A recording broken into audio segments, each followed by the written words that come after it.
En 20 segundos voy a empezar a hablar en inglés.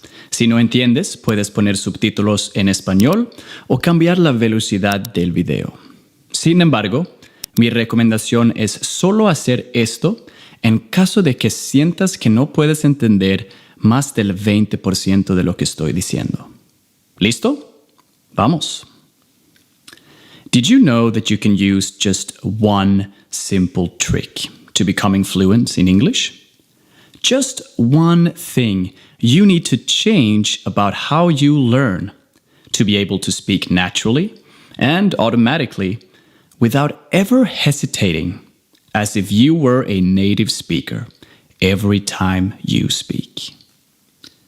Express your exact thoughts and feelings spontaneously and in detail over and over again, without ever having to change what you really want to say, or only speak with simple sentences, because you can't find the right words to use. To understand everything you hear in movies, TV series, music, and conversations, and finally speak with confidence, without ever feeling nervous or worried about making mistakes, with a fluid pronunciation like a native speaker. Best of all, this one simple change in the way you learn will help you improve your spoken English immediately, and you'll finally be sure that you're learning correctly. But before I reveal this trick, I'd like you to know why so many English students have problems with their English and struggle to become fluent in speaking. Why do so many students often use words and sentences that don't sound natural in their conversations? What's the reason they often have to think about what grammar rules to use before they speak? What stops them from speaking naturally and clearly? The answer to all of these questions is, in just 3 words, how they learn. You see, traditional methods used in schools and courses tend to ignore a very important part of the student's learning necessities. Professors and teachers teach students grammar rules, but not how to use grammar without thinking when they speak. They teach students to learn through their own language, so they're trained to hesitate and translate in their heads during conversations. They learn to read and write formal English through textbooks, but get very little training listening to and speaking natural, casual, conversational English. So, what is the one simple trick to becoming fluent in English? It's to learn English like native speakers do. Fluency is nothing more than a collection of habits, like pronouncing words correctly or using grammar without thinking. So, all you need to do is to develop the same habits as native speakers have by learning the same way native speakers learn. When you learn like native English speakers, you master grammar automatically, without grammar tables and boring exercises, through stories with visual and audiovisual examples. Becoming fluent like a native speaker means that you also learn slang, idioms, phrasal verbs, and other conversational spoken English expressions, not just what you'd see in a textbook in school. Learning English like a native person means that you learn how to speak English naturally by actually practicing with native English speakers and get confident speaking and making mistakes in the real world. When you learn this way, it's easy, fun, fast, and it doesn't feel like studying at all. Just like how you learned to speak Spanish when you were a child. Now that you know you must change the way you learn to become fluent in English, because the traditional methods you've been using until now have not helped you become a confident speaker, then how can you start developing the habits of a native person so you can start speaking fluently with confidence? You can start right now in this video. and develop one of the most important habits to becoming fluent: understanding and using the most common phrases in English conversations, and being able to respond automatically and naturally to these phrases. In this simple video lesson that will help you learn and properly pronounce the most common phrases used by native speakers in real conversations. I hope you're ready. Here we go. Hey there, my friend. It's good to see you. I hope you are excited to learn English with me today. In a second, you will no longer see the subtitles right here. So if you don't understand what I'm saying, feel free to change the speed of the video and feel free to add subtitles in Spanish as well. However, keep in mind what you've learned in my previous videos. It's okay not to understand everything, and it's good to become comfortable not translating everything that you don't understand. That way, you will help your brain to subconsciously acquire or obtain or get the missing parts of the English language. So, in this video, we will be covering the most common phrases, questions, and answers used in real conversation between native English speakers. We will go through what to say and how to respond in situations like greetings, how to say hi and the first few phrases in a conversation, expressing gratitude, how to say thank you, and how to respond when someone says thank you to you, uncertainty, what to say when you don't know or when you don't understand what someone is saying, agreements, what to say when you agree with someone or when you don't agree with someone, events, how to respond to positive and negative news, invitations, how to invite someone for dinner or how to invite someone for coffee. When I say a phrase, feel free to imitate, feel free to try to say the exact same thing with the same pronunciation. That way you will get the absolute most out of this video. Let's get started. Asking how someone is feeling.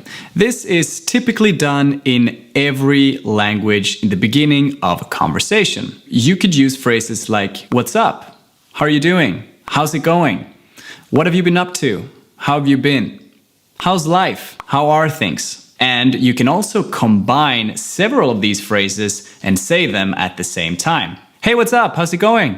What have you been up to?" Expressing how you feel. These are typical answers to the previous questions, but similar to how you would say in Spanish, "Bien y tú," many of these phrases don't necessarily tell the truth. "I'm fine, thanks. Pretty good. Can't complain. I'm alright." Typically, you add a follow-up question afterwards. "I'm fine, thanks. How are you?" "Pretty good. Yourself?" Saying thank you. When you're thanking someone or expressing gratitude in general, you can use different phrases depending on the context. "I really appreciate it. I really appreciate it." You can say this when someone has been very helpful to you, such as having cleaned your room or helped you out with a tough assignment at work. "I'm really grateful." This is a very strong phrase, and it's more commonly used to express gratitude in general, such as saying something like, "I'm really grateful for having been raised in a beautiful country like Sweden by two parents. That's so kind of you." This one is typically used when someone is being generous, like paying for dinner or helping you out with your bags at the airport. "I owe you one. I owe you one." This one is to state or to confirm that you will do something for them later in the future, that you will return the favor. Responding to thank you. A great sign that someone is an experienced English speaker is that they respond very naturally to thank you. For example, they might say, "No problem, no worries, my pleasure, anytime. No worries, mate," when you don't know the answer. When you don't know the answer to a question, you can respond differently depending on how much you actually know. "I have no idea. I have no clue." These are used when you don't know at all. Nothing. I'm not sure.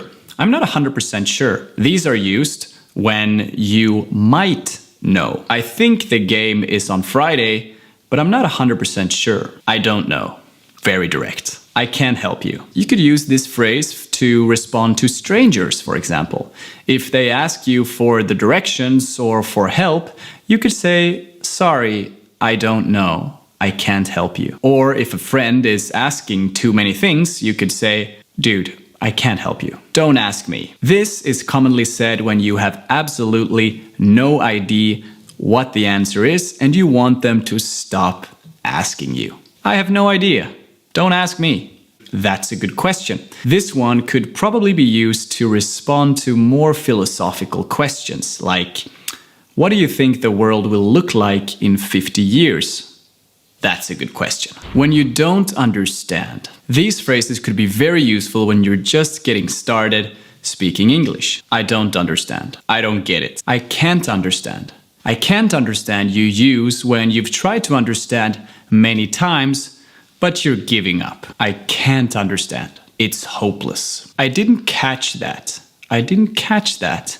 Catch. This is catch. Catch. I didn't catch that means that you didn't hear what the person said, not necessarily that you didn't understand. If you could hear what the person is saying, then you could understand. This is all Greek to me. This is an idiom used to express that you don't understand anything. It's based on the fact that Greek letters are completely different to ours, hence why trying to read Greek would be literally impossible if you didn't know Greek. That's why you could say, this is all Greek to me. I don't understand anything. When you agree with someone, or when you just want to assent, or go along with someone. Exactly. Absolutely. For sure. I agree. You're right. Or when you don't have a strong opinion, you could say, I suppose so. Or when you agree a lot, you could say, that's so true.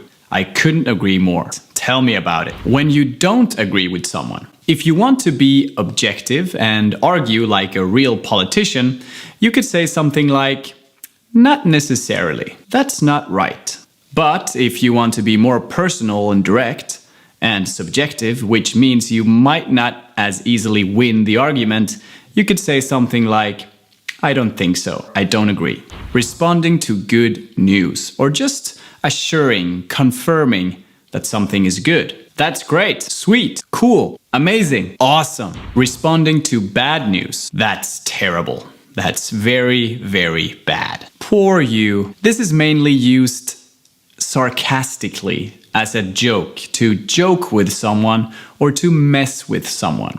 Oh, poor you, pobrecito or pobrecita. That sucks. This is a common slang to use to say that something is bad. I didn't get the job that I applied for. Man, that sucks, but you'll get another job. I'm so sorry to hear that. This is a stronger phrase that is more commonly used when something really bad has happened. For example, when someone dies or passes away. Inviting someone, or implying, or hinting, or alluding to an invitation.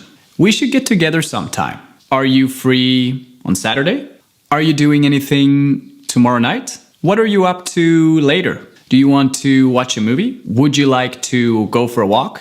Do you want to come to a friend's wedding? Want to grab coffee tomorrow? The following are a bit more insisting or asserting, urging. Why don't we have lunch tomorrow? How about we meet at your place tomorrow at 7? Let's grab a beer Thursday night.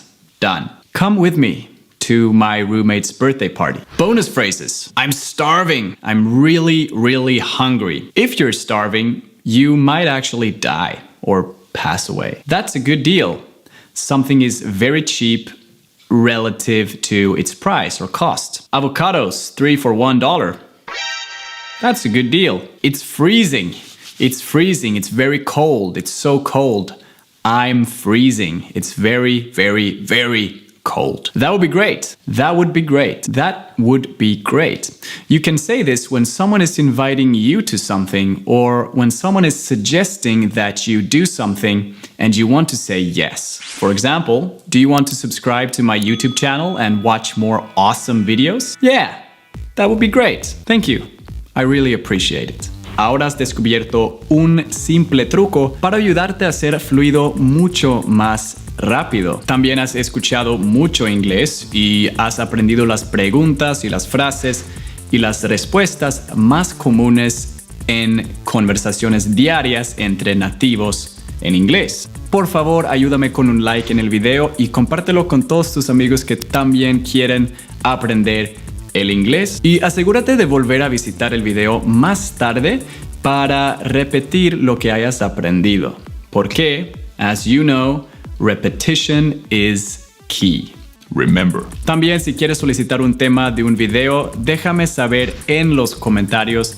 Es dentro de los comentarios que yo encuentro las ideas para mis videos. Ahora, si aún no lo has hecho, descarga mi estrategia, mi plan completa de cómo llegar desde un nivel básico al dominio total del inglés. Todos los métodos, paso a paso, bien resumido en una PDF que tú puedes descargar completamente gratis. Luego, quédate para ver el siguiente video para descubrir las 22 palabras que estás pronunciando incorrectamente y qué hacer para corregirlo. Te veo en este video.